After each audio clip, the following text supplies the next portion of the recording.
Telefônica Vivo é uma das recomendações para quem busca dividendos em janeiro. As melhores ações brasileiras para janeiro. Analista recomenda carteira conservadora. Disney volta para a carteira internacional. Vamos aos destaques do Giro do Mercado desta semana. Já sabemos que 2025 promete grandes desafios para a economia. Juros altos, câmbio elevado, incertezas fiscais e cenário internacional bastante complexo. Todos esses fatores devem dificultar a vida do investidor. Para isso, uma boa estratégia de investimento é fundamental para você começar o ano. E foi assim que começamos a primeira semana cheia de 2025 no Giro do Mercado, trazendo as principais recomendações em ações brasileiras e internacionais, as boas pagadoras de dividendos e os principais fundos imobiliários, de acordo com a Empiricus Research. Se o pessimismo se difundiu entre as ações brasileiras, as pagadoras de dividendos aumentaram a distribuição, ultrapassando o valor de 300 bilhões de reais em proventos no ano passado, um crescimento de 13% em relação a 2023. Algumas empresas se destacaram pela expansão. Foram elas Petrobras, Itaúsa, Itaú e Telefônica Vivo.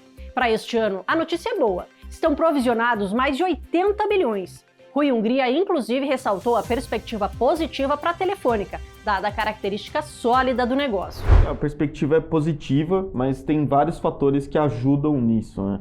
Primeiro mesmo nesse ano que tem sido difícil, o 2024 que foi difícil, nos primeiros 9 meses do ano, que é o que a gente tem ainda de informação, né, o quarto tri só divulgado nos próximos meses, receita e EBITDA da companhia crescendo 7, 8% acima da inflação, ou seja, resultados andando bem, correndo de maneira estável e crescente, que é ótima notícia, principalmente para o investidor que gosta de dividendos, né? E isso mostra uma característica boa do negócio, que é essa estabilidade, né? A companhia vende plano de celular, vende internet, então são coisas que a gente precisa, né? Com crise ou sem crise, com Selic em 3 ou em 15, a gente precisa de internet e de telefone. Então, é quase uma utility que a gente fala, né? Uma empresa de utilidade pública.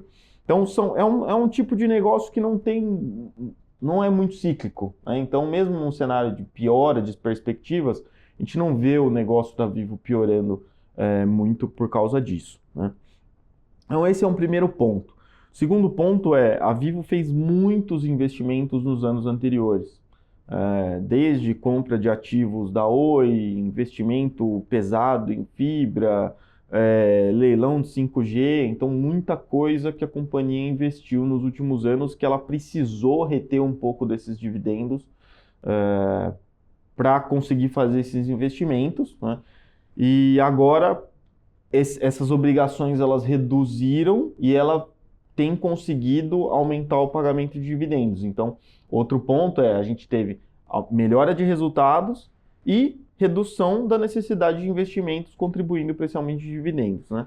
E aí um outro fator também que ajudou é o fato de ela ter recorrido à redução de capital, né? Então ela estava com capital em excesso e ela preferiu reduzir esse excesso e retornar esse dinheiro para os acionistas. Então no ano passado a gente teve uma redução de 1,5 bi de capital que foi retornado aos acionistas, e neste ano de 2025 a gente deve ter mais 2 bilhões de redução que também devem retornar ao bolso dos acionistas. Então você tem toda essa soma de fatores ajudando e a gente não vê uma mudança nessa dinâmica. A Vivo, de novo, não vejo resultados piorando drasticamente por causa de uma crise, porque é uma empresa que tem um tipo de negócio bastante estável.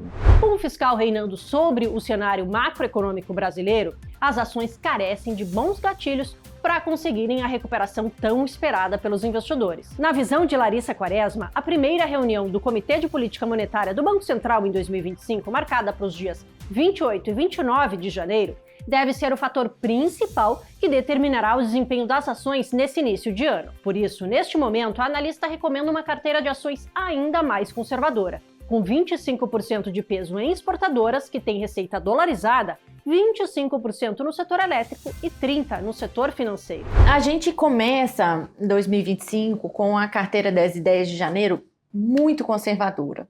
A gente começa com as mudanças implementadas em janeiro, a gente tem uma exposição aí de 25% da carteira em exportadoras, que são Suzano e Prio, Suzano inclusive a novidade de janeiro, que tem a receita delas 100% dolarizada, né, 99,999, praticamente 100%. Então, isso é bastante, embora ainda seja abaixo do Ibovespa. Ibovespa tem mais ou menos 35% de peso em exportadoras, né? Então, assim, isso é mais do que a gente tinha no 10 Ideias, mas ainda é menos do que o Ibovespa. Por quê? Olha o que está acontecendo com o dólar, né? O 2024 foi um ano muito forte para o dólar. 2025 a gente pode ter uma estabilização da moeda em nível global. Se o cenário doméstico não piorar ainda mais, né, pode ser um ano que o dólar permanece forte, mas não sobe 28% como foi em 2024. Então a gente começa com essa exposição maior ao dólar, porque um dólar mais forte, ele significa mais inflação de custo para as empresas. Novamente, não quero me expor a 1 trimestre, 2 trimestres, 3 trimestres, 4 trimestres de margens em queda, de desalavancagem operacional, de alavancagem financeira subindo por causa do dólar, né? Então por isso a gente aumenta a exposição e continua abaixo do Ibovespa. E a gente aumenta a exposição também no setor financeiro, aumentando o peso de Porto Seguro, antiga Porto Seguro, agora é Porto, né? Porque é mais que uma empresa de seguros hoje, de 5% para 10% da carteira. Uma empresa que a gente tem muita convicção no momento de curto prazo dela, operacional. A gente gosta bastante do ponto de entrada de valuation, e Porto teve uma situação muito peculiar, que ela foi incluída no Ibovespa em janeiro. Perfeito. Né? E pela primeira vez em muitos anos, né, até a gente estava conversando aqui internamente na equipe de análise, eu já estou há 10 anos no mercado, quem está ainda mais tempo do que eu falou que nunca viu a inclusão no Ibovespa ser uma coisa ruim para uma empresa. Por quê? O Ibovespa está muito shorteado. Então, a partir do momento que Porto é inclusa, você precisa shortear Porto se você está replicando o Ibovespa, né? Ou, aliás, né, você precisa shortear. Quem tem uma posição short em Ibovespa precisa shortear Porto também. Então, enfim, é claro que isso é uma especulação, né? A gente acredita que foi por isso que a gente viu nos primeiros pregões do ano uma queda de 4%. E, aliás, foi o primeiro pregão do ano e a gente, quem compôs aí a carteira 10 Ideias capturou essa queda, então comprou na baixa. Então, assim, é uma coisa louca e é uma coisa, de novo, técnica, né? E é uma empresa que a gente gosta do valuation, gosta do time de gestão, gosta do momento operacional, então nos parece bem óbvio começar 2025 com peso maior em Porto. E aí, para fazer espaço, a gente diminui as empresas mais cíclicas, mais sensíveis a juros. No cenário internacional, o foco está na posse de Donald Trump no próximo dia 20 de janeiro e suas medidas, que acabaram causando mais polêmica esta semana, depois que o futuro presidente falou em anexar o Canadá e tomar controle da Groenlândia e do Canal do Panamá. De acordo com Trump, o vizinho poderia vir a se tornar o 51º estado americano. Para Enzo Pacheco, isso seria quase impossível de acontecer. Ele já conseguiu, de certa forma, gerar um burburinho no Canadá, tanto que o Trudeau teve que sair nos últimos dias da liderança. Então, assim, ele parece que ele consegue, com esse discurso dele, gerar um burburinho interno nesses países e talvez colocar uma pessoa que esteja um pouco mais alinhada com a visão do Trump.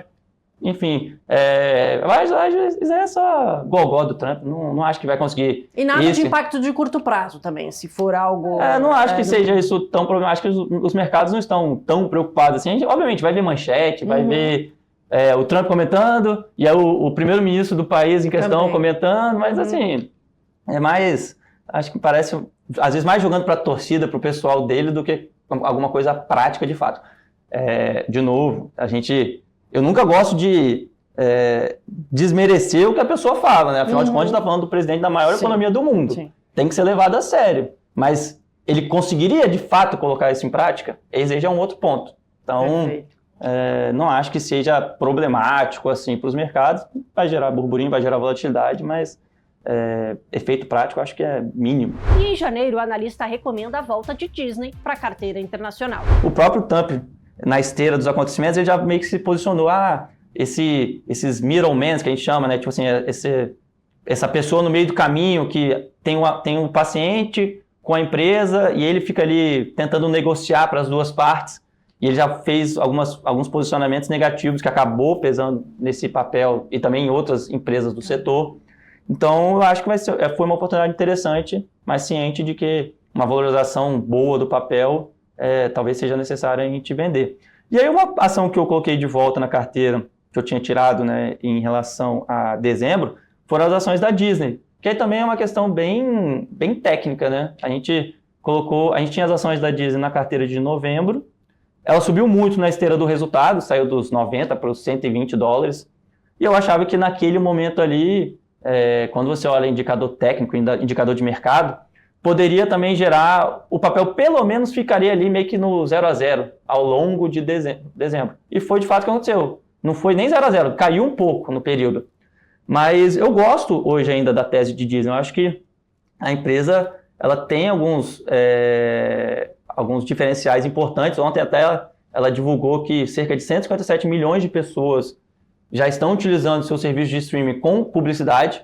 Então isso indica o poder, né, de você ter essa capilaridade para esse tipo de produto. Vamos lembrar, os streams começaram como produtos totalmente sem comerciais e hoje em dia qualquer streaming que você tem hoje vai ter um comercial. Então está meio que voltando para ser uma TV.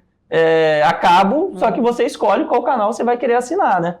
E aí os últimos resultados já têm mostrado essa força da parte do streaming, já foi o segundo resultado consecutivo, se eu não me engano, que essa parte do negócio gerou um lucro operacional positivo, e a perspectiva é de continuar demonstrando bons números. A parte de parques e experiências, né, que é um dos principais vetores de crescimento e lucratividade da empresa, ainda deve mostrar bons números. A empresa vai investir cerca de 60 bilhões ao longo dos próximos 10 anos para melhorar essas ofertas, né, aumentar a oferta, o que vai meio que segurar a perda na parte de rede de TV tradicional, que ainda vê as pessoas deixando de assinar a TV a cabo, como se fosse a NET assim, dos Estados Unidos.